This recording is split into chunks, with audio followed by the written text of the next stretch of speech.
आज भारतीय लष्कराचं नाव जगातल्या सर्वात शक्तिशाली सैन्यांमध्ये घेतलं जातं. त्यामागचं कारण म्हणजे भारताच्या तिन्ही सेना अर्थात लष्कर, वायुसेना आणि नौदल हे सर्व बाजूंनी देशाचं रक्षण करण्यासाठी सज्ज असतात. भारतीय नौदल हे जगातील सर्वाधिक शक्तिशाली नौदल म्हणून ओळखलं जातं. आज भारताचं नौदल हे जगातलं 5व्या क्रमांकाचं नौदल आहे. याच नौदलाचा अभिमान आणि कामगिरी दर्शवण्यासाठी नौदल दिन साजरा केला जातो. ऑपरेशन ट्रायडेंट या नावाने झालेल्या पाकिस्तान बरोबरच्या लढाईमध्ये भारतीय नौदलाने दाखवलेल्या अतुलनीय शौर्य प्रदर्शनासाठी दरवर्षी 4 डिसेंबर रोजी नौदल दिन साजरा करण्यात येतो. तसेच या युद्धादरम्यान आपल्या प्राणांची आहुती देणाऱ्या शूर सैनिकांना या दिनाच्या निमित्तानं अभिवादन केलं जातं. देशाच्या संरक्षणात नौदलाने बजावलेल्या महत्त्वाच्या भूमिकेबद्दल जागरूकता निर्माण करण्यासाठीही हा दिवस पाळला जातो. भारतीय सेनेच्या एअरस्पेसवर 3 डिसेंबर 1971च्या दिवशी पाकिस्तानच्या लष्कराने हल्ला केला होता. पाकिस्तानच्या या हल्ल्यानंतर 1971 सालच्या युद्धाला तोंड फुटलं. पाकिस्तानने केलेल्या या आगळिकतेला सडेतोड उत्तर देण्यासाठी भारतीय नौदलानं ऑपरेशन त्रिशूळ अर्थात ऑपरेशन ट्रायडेंट सुरू केलं. भारतीय युद्धनौकांनी थेट कराची बंदरावर पहिला हल्ला चढवला. जोरदार बॉम्बफेक करून ते नष्ट केलं गेलं. यावेळी भारताच्या नौदलाच्या वतीनं पहिल्यांदाच अँटीशिप मिसाईल्सचा वापर करण्यात आला होता. या युद्धादरम्यान अनेक पाकिस्तानी युद्धनौकांना जलसमाधी देण्यात आली. त्यांचे तेल साठे उद्ध्वस्त करण्यात आले. कराची बंदर यानंतर काही दिवस आगीच्या वेढ्यात सापडलं होतं. या दिवशी भारतीय नौदलाने PNS खैबर या प्रमुख जहाजासह 4 आणखीन पाकिस्तानी जहाजं बुडवली होती. या कारवाईमध्ये शेकडो पाकिस्तानी नौसैनिक मारले गेले. या प्रहारानं पाकिस्तानी नौदल पुरतं गारद झालं. त्यांचं मनोधैर्य खच्ची झालं आणि परिणामी पुढच्या केवळ 13 दिवसात भारताने पाकिस्तान विरुद्धचं 1971चं युद्ध जिंकलं. अर्थात यानंतर पाकिस्तानचे 2 तुकडे पडले आणि बांगलादेश स्वतंत्र झाला. दुसऱ्या महायुद्धानंतरच्या नौदल इतिहासात ही सर्वाधिक प्रभावी कारवाई मानली जाते. यात भारतीय सैन्याचं कुठलंही नुकसान झालं नव्हतं. म्हणूनच या विजयाचं स्मरण हीच आजच्या नौदल दिनाची प्रेरणा आहे.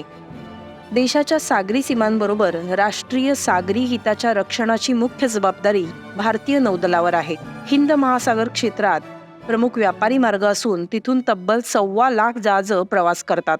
व्यापारी मार्गांच्या सुरक्षेबरोबरच आपत्कालीन संकटावेळची मदतही नौदल पुरवतं. आपल्या नौदलाच्या ताफ्यात सध्या 132हून अधिक युद्धनौका आणि पाणबुड्या असून पुढील 5 वर्षात त्यांची संख्या 200वर नेण्याचं लक्ष्य आहे. सध्या नौदलाच्या भात्यात 143 विमानं आणि 130 हेलिकॉप्टर आहेत. तसेच अनेक जहाजं आणि पाणबुड्यांची बांधणी ही प्रगतीपथावर आहे.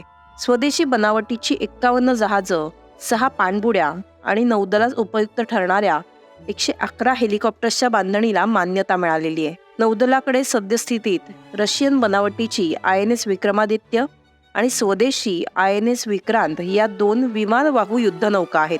सागरी क्षेत्रावर प्रभुत्व राखण्यासाठी 3ऱ्या युद्धनौकेचाही विचार दृष्टिक्षेपात आहेत. दरवर्षी भारतीय नौदल दिन हा एका विहित थीम अंतर्गत साजरा केला जातो. यावर्षी 2023ची थीम ही भारतीय नौदल लढण्यास सज्ज, विश्वासार्ह, एकसंध आणि भविष्यातील पुरावा अशी आहे. अर्थात Indian navy combat ready, credible, cohesive and future proof.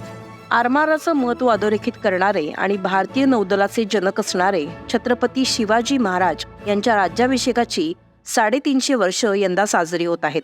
हेच औचित्य साधून यंदाचा नौदल दिन शिवरायांच्या दूरदृष्टीचं प्रतीक असलेल्या सिंधुदुर्गावर पंतप्रधान नरेंद्र मोदी यांच्या उपस्थितीत साजरा होत आहे.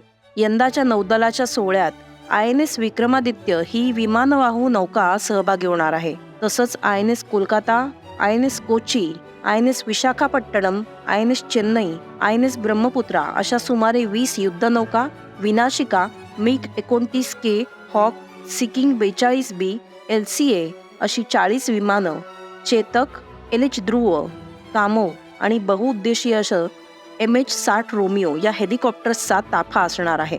युद्धनौका आणि विमानांची प्रात्यक्षिकं, नौदल बँड, राष्ट्रीय छात्रसेना अर्थात NCCचं हॉर्न पाईप नृत्य तसंच सिंधुदुर्ग किल्ल्यावर या निमित्ताने लेझर शोचंही आयोजन करण्यात आलेलं आहे.